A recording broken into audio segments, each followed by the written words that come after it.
Hello and welcome back to Uncut Long War 2. High Marshal Jaeger provided us with 4 new soldiers, and today we're getting introduced to 2 of them.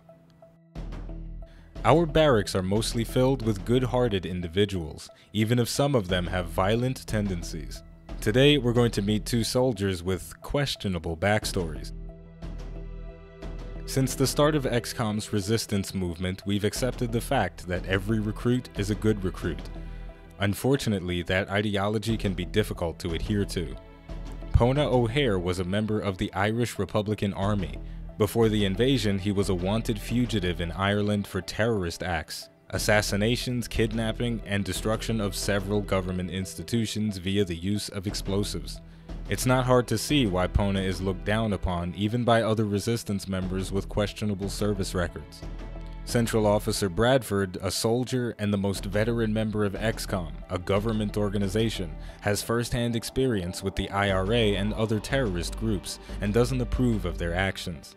Central is not interested in recruiting Pona because of his past, but unfortunately the buck doesn't stop with him. Pona has made quite the impression on our troops, especially the younger members. He was given the nickname Viper because his smile resembles a snake's fangs, but more importantly, he always seems to have a hidden agenda.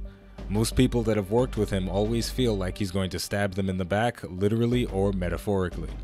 For now, we'll all be working under the assumption that saving humanity will trump any ulterior motives he has.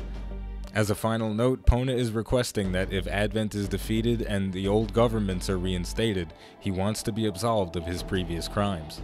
We can't make those kinds of promises, but we'll see what we can do. Kevin Leiter was an up-and-coming hitman before the invasion. He gains the nickname Deadshot because, like the DC comic book character, he seemed to never miss. Kevin always found it amusing to be compared to a fictional character, but he was flattered. Now that the world is under Advent control, most of his contracts come from them. Kevin has helped to eliminate several dozen resistance leaders and has no qualms about doing so because the pay is good. However, the longer he works with Advent, the more he feels his usefulness for them is coming to an end. In recent months, Advent has been fielding more exotic and powerful aliens, making a lone human hitman, even one with perfect aim, obsolete.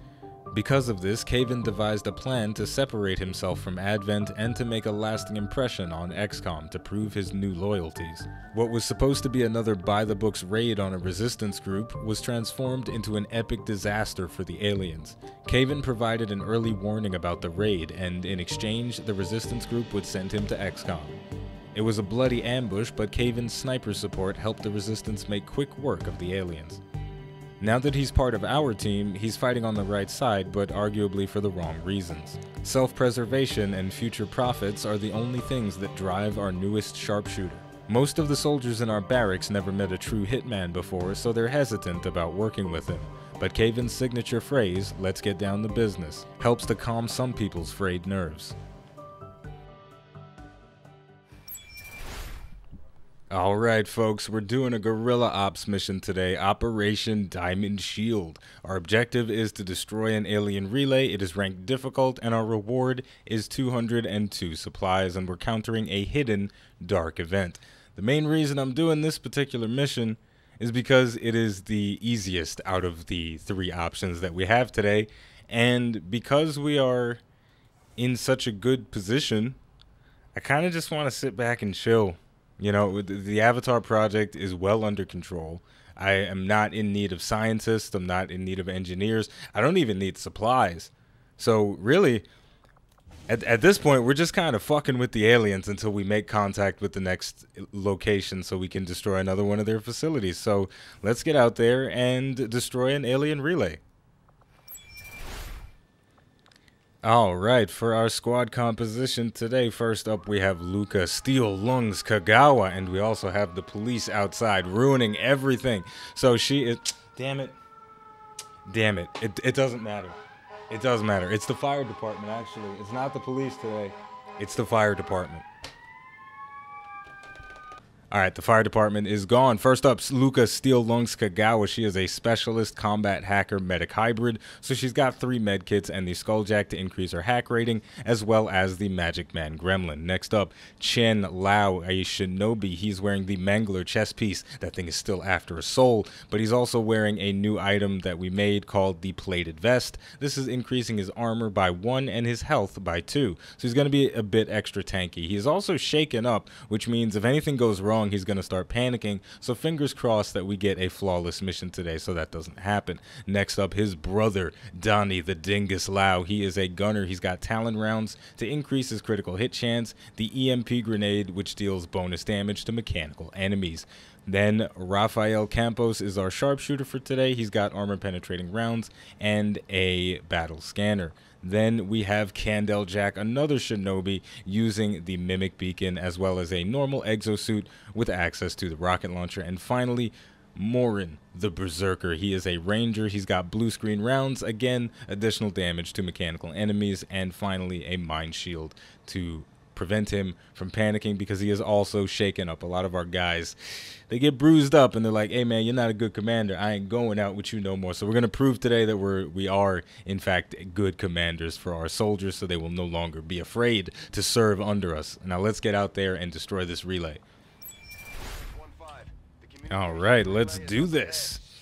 Starting off on a roof, which is always nice when you have a sharpshooter, though Rafael Campos does have the snapshot ability, so he's not going to be able to stay in this elevated position forever. And we've got eyes on the first group of enemies already, and a shield bearer is in there, so we're gonna have to try and take him out first. And we shouldn't have too difficult a time dealing with the shield bearer because we have armor penetrating rounds, so in the coming turns we're going to make quick work of him, most likely. So let's get everybody in a position to ambush, because from the way these enemies are laid out, there's no way we can sneak any closer to the objective.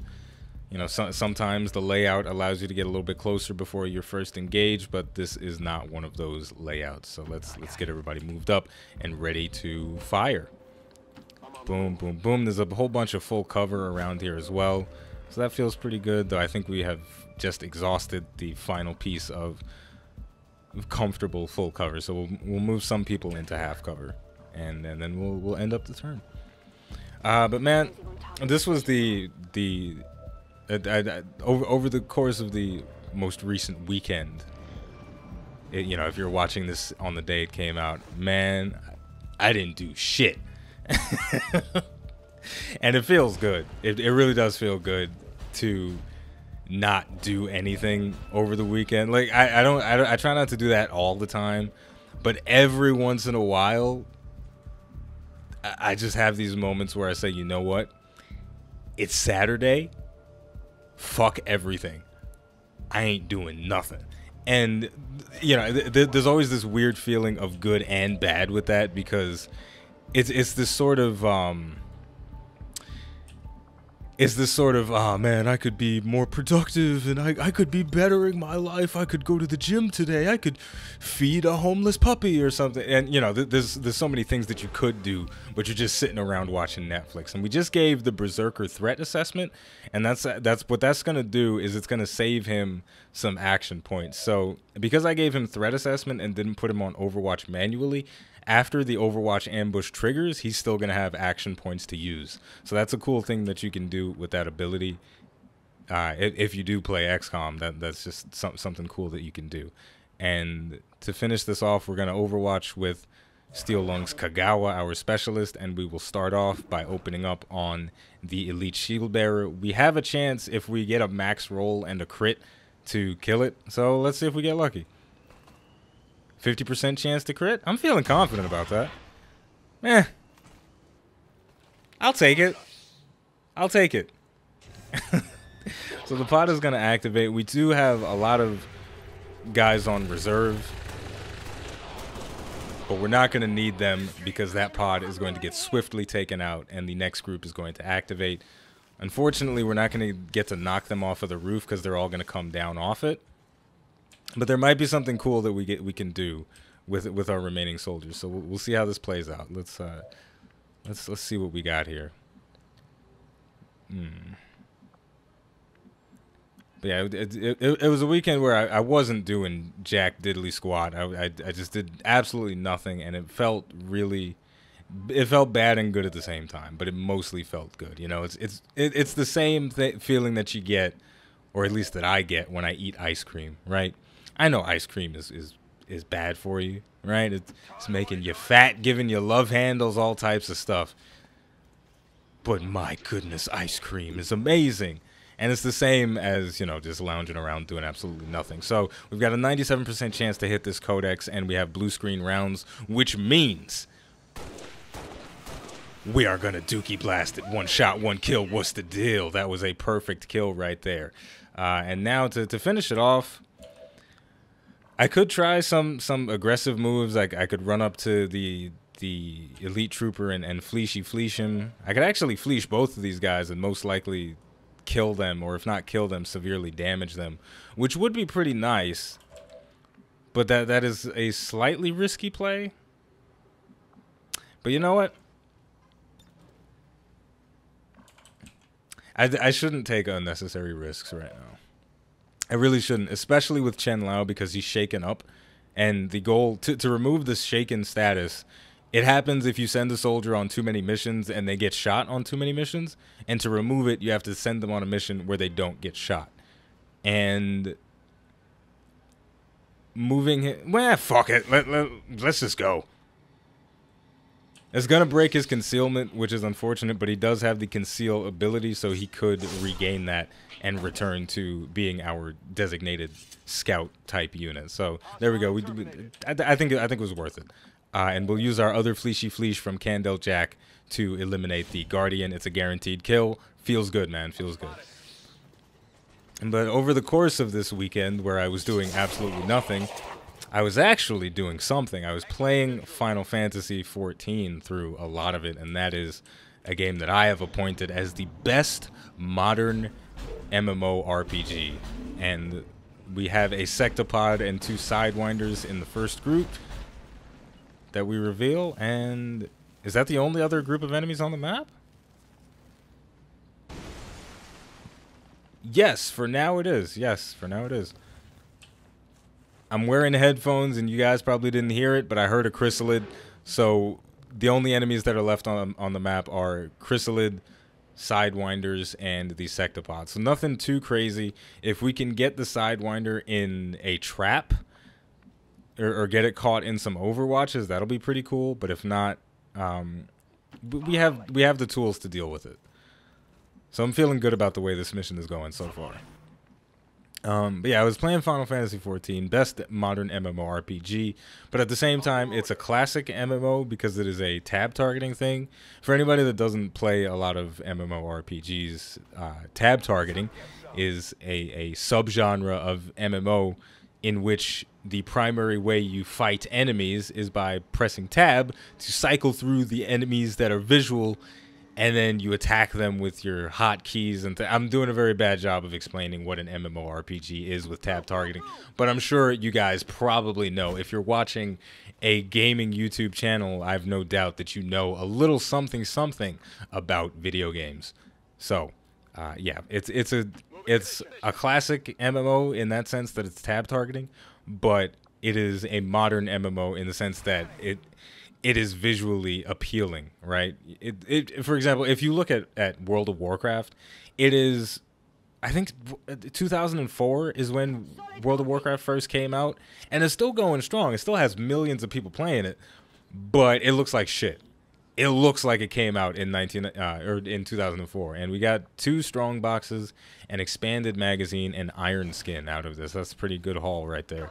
We'll have to open those boxes in the near future. And to finish it off, we'll just move into some full cover and let the turn end on its own. So yeah, you know, World of Warcraft doesn't look good, but Final Fantasy XIV, it came out in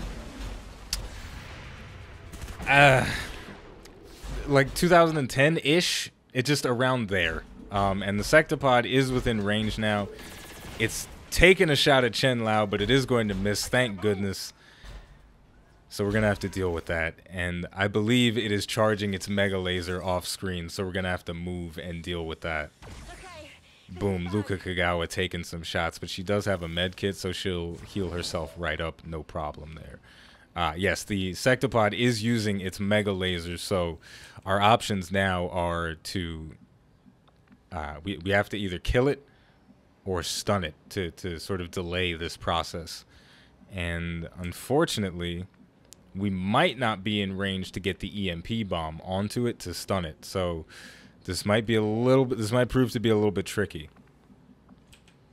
So we'll see how that goes. So so yeah, it's old and new at the same time, but it's still a very popular game. Still very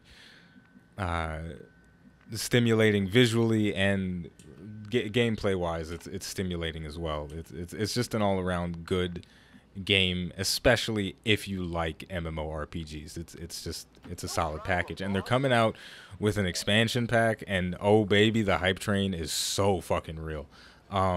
And I cannot get my EMP grenade out the window onto the target, so that's really unfortunate. But what I can do is try and get a chain shot on it, and by try to get a chain shot, I mean totally exploit a bug and use chain shot. Oh my god, it missed. It didn't bug. Fuck. Well, this isn't good. This is not good. This is actually very bad. Ah, jeez. This is getting ugly, folks. So yeah, long story short, I played a whole bunch of Final Fantasy XIV over the weekend. I was crafting, I was gathering, I was just doing RPG stuff, and it was a lot of fun. I enjoyed it. So, the Sectopod is gonna freaking kill us. It's a mega laser. I don't know the width of it. I don't know the trajectory that it's gonna fire on. I don't know how many people are gonna get dookie blasted by it. But the least that I can do in this situation is throw out a mimic beacon to prevent it from shooting us in the coming turns. But where did it go? I don't even know where it went. Oh, it's kind of floating in the air. Well, I guess it's still where I wanted it to go, so that's fine. All right, we're gonna try and hack it, man. And yeah, it just felt good to do nothing over the weekend, and we've got a 45% chance to shut it down. YOLO! What? We did it! That feels good, man. That feels really good.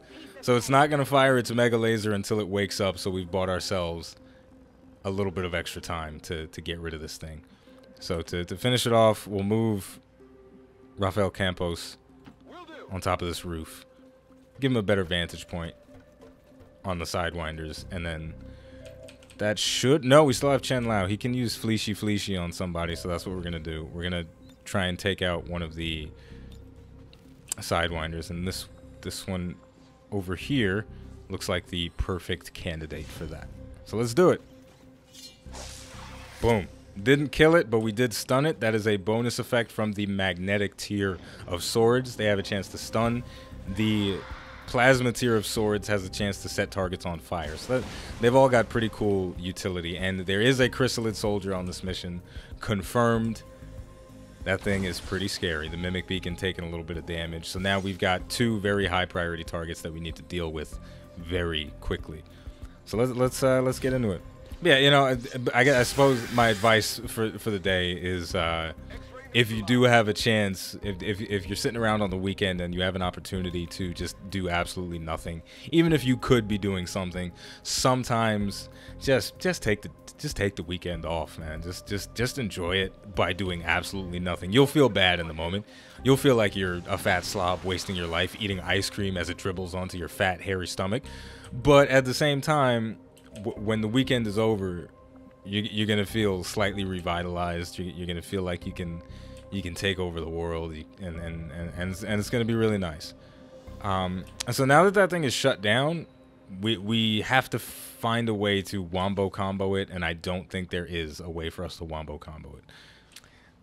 There's no way we can deal 40 damage in this one turn the way our soldiers are laid out. So we just have to.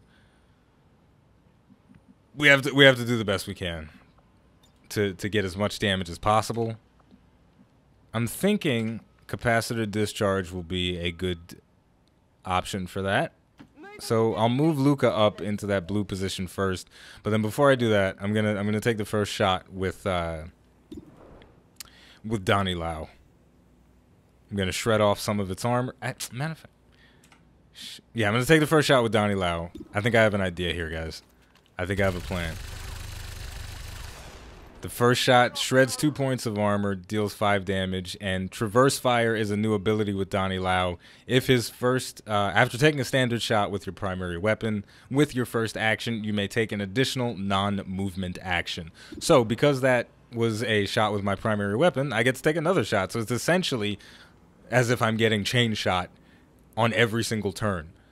So I don't have to rely on the chain shot glitch that apparently isn't a glitch anymore. Sometimes it works, sometimes it doesn't. Because we always have chain shot. That feels pretty good. So we did a nice burst of damage. It's got 28 health remaining, which is still a lot. And I'm scared, guys. I'm scared. Alright, so Luca moved up, and because she moved up, capacitor discharge can now reach the intended target. And we're gonna send it out. I don't imagine I could hit all 3 of them, so I'm not gonna bother trying to do that, even though it is a possibility. So we'll send that out. Zippity zap zap. It's gonna kill the Sidewinder and deal a big burst of damage to the thing. All right, and now we've got a couple of actions left, and these are going to be very critical to our success. We're going to move Rafael Campos into a dangerous position. Half cover while standing next to a sectopod is certain death. It doesn't have the greatest aim rating, but the fact that it can deal between 7 and 14 damage essentially means if this thing connects with Rafael Campos, he's going to die. So we kind of hope that it doesn't. Oh, man. All right, so we've got it down to 12 health. Maybe we will be able to deal 40 damage plus a bunch of points of armor in a single turn. Tired of waiting around. Morin the Berserker is tired of waiting around in that really ridiculous accent of his. That is the most ridiculous voice in Xcom. Tired of waiting around. All right, let's take the shot and see if it works. If it deals 12 damage, holy fuck. No. It didn't deal 12 damage. That didn't deal 12. Guys, that didn't deal 12 damage. I know it said it did 12 damage and it killed the target, but it didn't deal 12 damage. Like, that's bullshit. I'm sorry, but that was bullshit. Holy crap. We did it. We freaking did it. Alright, so there's 3 turns remaining. We obviously still have to deal with the Chrysalid Soldier. It's running through walls. It's slicing at Candle Jack. It's poisoned him. He took a decent amount of damage, so we've got to cleanse that poison. But we've got this in the bag. We've got the objective in our sights. I imagine there's not a second Chrysalid Soldier inside the building, so I feel very confident about just walking into it. Kick that door open. Yeah, alright, there's not a second Chrysalid Soldier, so now we've just got to get Candle Jack out of this very precarious position. And I believe we can do so because we've got a bunch of soldiers standing around ready to do some work. So let's start off by shredding off his armor. Boom. 4 damage, 2 points now. But yeah, this feels really good. You know, because yeah, the lazy weekend concept, you know, it's because regardless of what kind of person you are, even if you are a naturally lazy person, boom, chopping his legs off. Even if you are a naturally lazy person, oh, fuck off. There's still a certain part of you that does feel bad about being lazy, and that's why there are entire shows devoted to, you know, lazy characters overcoming their laziness and trying to better themselves and things of that nature. There's entire, you know, there's so much devoted to overcoming laziness. And you know, even if you're that kind of person, you feel bad about having the lazy weekend. I know you do, but there's a certain value in it, and there's a certain feel good in it. Oh shit, I forgot about the poison. Shit, whoops. Alright, we gotta evac Candle Jack, because I don't think I'll be able to reach to cleanse off that poison, but we'll see. We'll see how this plays out.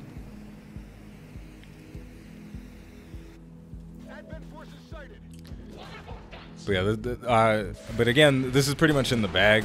The Overwatch gonna come out, crit that guy in the face, instant kill him. The captain is also going to go down, so the only target remaining is the heavy mech, which is just going to go on Overwatch. It has 18 points of health, but that is very manageable because of all the abilities that we have with us. So let's just deal with the mech and then be done with it. And Snapshot is coming in handy for us. Normally on a reload without an autoloader, a sniper will not be able to fire, but because of Snapshot, we can. So we'll take out the Overwatch first and foremost. Also ignoring points of armor. So now we shouldn't have an issue with trying to cleanse the poison because Luka Kagawa has the run and gun ability, so she can sprint very close to Candle Jack, who can close the remaining bit of distance. But before we do that, we will deal with the mech just to make this nice and clean. So that's one shot, and then the second shot will come out. Ooh, no it won't. Yes it will. Fire pistol. Boom. Thumbs up. Alright, so let's just heal Candle Jack, and then I guess I'm not gonna cut this part out. I stopped cutting out as much stuff because I cut out a lot of stuff when I was doing when I was playing the actual Long War 2 mod, because I was trying to figure out the I was still in the process of refining the Xcom playthrough experience, and I've finally gotten to a point where I feel like it is as good as it's ever gonna get. And you know, for better or for worse, you know, obviously it could still improve, and you know, as I continue to do these, I'll always look for ways to refine and be a little bit funnier and all that stuff, because many people have told me on occasions that I'm not funny, and they don't know shit about being funny, so fuck them. Anyway, no, that wasn't funny though, by the way. If you laughed at that, you're wrong, because that wasn't funny. But my point is, always trying to get better. But as far as the format of the XCOM playthroughs is concerned, it is pretty much at its peak of development. It doesn't get much better than this as far as the format. For me, this is the ideal. This is the ideal. And I'm not going to get overly emotional about this today. I'll save it for the final episode. And to finish things off, we're gonna frickin' shoot at the objective, and clean it up really nicely. Holy bejeebers, we did it. One turn remaining. Look at that. Mission completed. Excellent.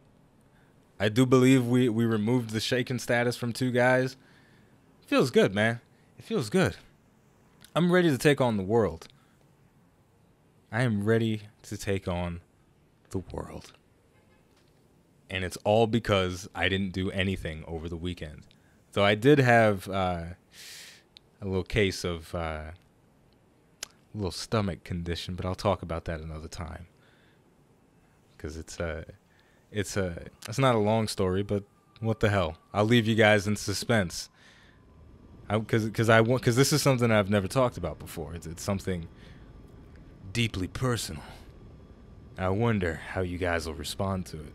I'm leaving a freaking cliffhanger and an M. Night Shyamalan twist all at the same time, because you guys have no idea what I could talk about in the next episode. But it's gonna be so good. The shit is gonna be ridiculous in the next episode. The next episode, do not miss it, okay? Wednesday, June, I want to say 7th, but it might be the 6th. I'll look. I've got my phone right here. I can check what date it is. June 7th is going to be the craziest episode. It's not. I'm hyping it up way too much. I've gone way higher than what it's actually going to be. It's going to be different, but it's not going to be that crazy. It's going to be different for like 5 minutes, and it's going to be normal. So I've oversold it. I do that sometimes. I think I oversell stuff. You know, I oversell stuff in my head a lot of times, and then you know, in the reality is not as good as how I oversold it in my head. Happens all the time. And you shouldn't do it. You should try and go into situations without expectations, because then when it actually goes decently well, then you can say, hey, I wasn't expecting anything out of this. And then, you know, all right, that's enough advice. Let's just see the promotions. Okay. Game didn't crash. We're landing. Feels good. So the promotions are not going to come out, but I wanted to check to see if we got any Commander. shaken status removed. Yes, Morin is no longer freaked the fuck out, and Chen Lao is no longer freaked out. I have proven myself to be a worthy commander, so they are no longer afraid to go on missions with me. So on that note, we get to end on a very positive note. The name of the game is, hey, look at the bar. Look at all the soldiers hanging out. Look at this. We're not going to end yet. Debug camera. Let's have some fun. Let's fly around in the barracks a little bit. So we got Oliver Jones manning the bar. We got Kevin Carnuckle hanging out with Santa Claus. Who else do we have? We've got Daniel Mazur drinking a beer, hanging out with one of the drill sergeants. This is the coolest feature in the game. The fact that the memorial area has all of your soldiers interacting after a mission. That's so cool. I mean, come on, it doesn't get any cooler than that, and it reaffirms the notion that, you know, this really is a sort of, you know, not to sound too much like Vin Diesel in the Fast and the Furious, but it's a family thing, you know, and especially with the way, you know, we've all been coming up with characters together, and to see them all interacting, that's kind of fun. And that is kind of fun to see all the characters that you guys have created just sitting at a bar together, you know. So I guess if you guys want to have some fun in the comments, what is Kevin talking to Santa Claus about right now? That is the question of the day, right there. And what are they cheering to? I'm gonna get you something for Christmas. Don't worry. Really, Santa? What are you gonna get me? Well, I wouldn't be a good Santa Claus if I told you. That would ruin the surprise. Anyway, let's see what else is going on in the Avenger. There's one more area where the troops like to hang out, and that is the I forgot what this building is called. There we go. The living quarters. We got more soldiers hanging out. We got Mark Barden up here. We got I don't recognize some of the soldiers without their fucking armor on. But this is still cool. This is still really cool. And I don't know if you guys have noticed, but there's a limited number of facial customizations in XCOM 2. It's not the greatest character creation software out there, but I've tried very hard to make sure that no soldiers are doppelgangers of one another, and I think I've succeeded decently well at keeping the faces a little bit unique across all of them. But it's fun, man. It's a lot of fun, and we got an alien hanging out. I love it. I freaking love it. And somebody looks like she could use a pick-me-up. That's depressing. We're not going to look at that right now. We're going to look at the happy stuff. Let's go back to Santa Claus to end on a good note. End on some holiday cheer, even though it's hot as fuck. Alright, look, if you've made it this far in the video, you get to see a little behind the scenes. This is going to be the thumbnail for it. So there you go. Now you guys know why this is the thumbnail for today, if you actually look at the thumbnails. I don't know how many people pay attention to them. But anyway, on that note, the name of the game is XCOM 2. The name of the channel is iBluairJgR Gaming for Comedy. Thank you for watching, and I'll see you next time.